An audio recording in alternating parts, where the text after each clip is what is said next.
So our first project is going to be a digital art project. So we're just going to do this first one as kind of practice. And we're going to look at optical illusion art for our first practice project. So we're going to talk about a couple famous optical illusion artists, and then we're going to apply that knowledge to create a digital artwork.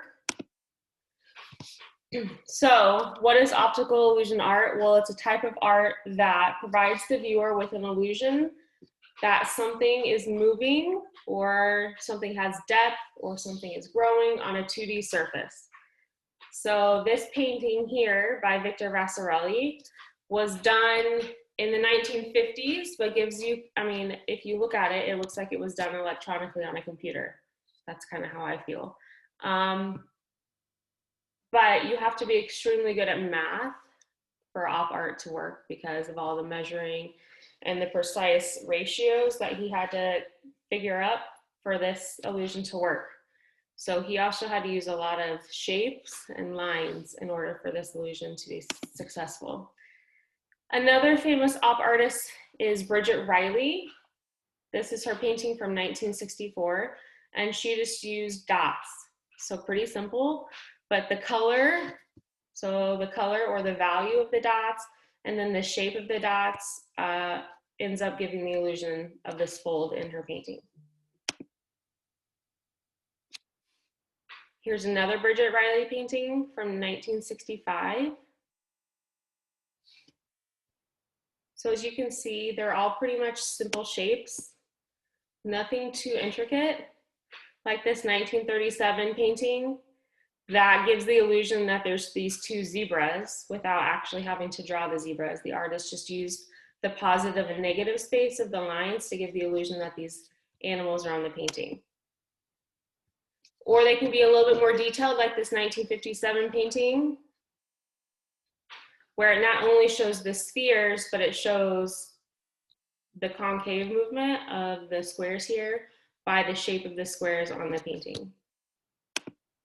So we're gonna just do a simple cube illustration in slides where you will have shapes that you are going to use to create it, okay?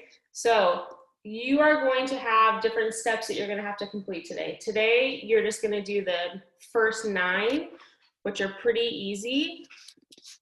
I'm gonna do them with you, okay? So you're all gonna have this shape slide that looks like this, all right? This is where you're gonna complete your project at. So you're gonna have a cube, that's kind of your template, and then you're gonna have all these other shapes that you will eventually use. And they're all labeled for you so you know exactly what you're using them for, okay? So step 1 says, select a single color for your project. By doing this on slide 2, or which is going to be this slide on yours, okay? You're going to choose one color to do for your project, and you're gonna use all those different values. So if I were going to my slide that I'm doing my project on, I would click on my cube, and then I would go to the paint bucket and decide which color I wanna do, okay? Pretty easy for step 1. For step 2, you're gonna slide the arrow to what color you choose to do for your project. So I'm just gonna do red just to make it easy, all right? Step 3 is that you need to choose a tint, a medium value, and a shade of that color for your project. So if I go back to my slide and I go to my paint bucket and I'm doing red, then I need to choose a tint. So maybe I'll choose this top one. I need to choose a medium value, and then I need to choose a shade. So the shades would be the ones at the bottom that have gray and black added in them. Then on step 4, you're going to fill in with your tint here. You're gonna fill in with your medium one here, and you're gonna fill in with your shade here. So to do that, I'm just gonna click on the circle, go to my paint bucket, and then here's my tint. Fill in with my medium one here. There's my medium. And then fill in with my shade here. Pretty easy, right? Okay.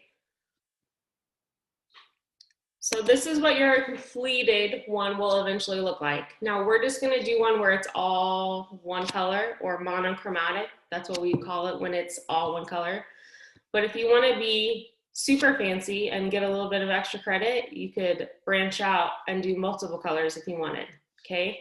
Now, we're not gonna get this far today, but I just wanted to show you some options so it can kind of get you thinking when you're working on it, if you want to branch out and do multiple colors. But for my example, I'm just gonna stick with one, okay? All right, so it says step 5, all of the shapes are on slide 2, but there are extra shapes on 28. So if you're working on your slide where you're doing your project, and for some reason you accidentally delete something, don't freak out. If you go all the way to the end, I put an extra slide with extra shapes for you, just in case something happens and you delete something or you mess something up and you need to go get another shape, okay? All right, so now we are on step 6. So it says you need to ungroup your hexagon, okay? So you're gonna go back up to your cube and we're gonna ungroup it. So I'm gonna go to my template that my project is on. I'm gonna click on my cube. I'm gonna go to arrange and I'm gonna click on ungroup.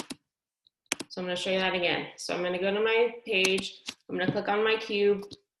I'm gonna go to arrange and I'm gonna click ungroup, okay? What that does is it lets you select each shape individually. So that way you can color them individually, okay? Instead of it just being one thing that you select all together, okay?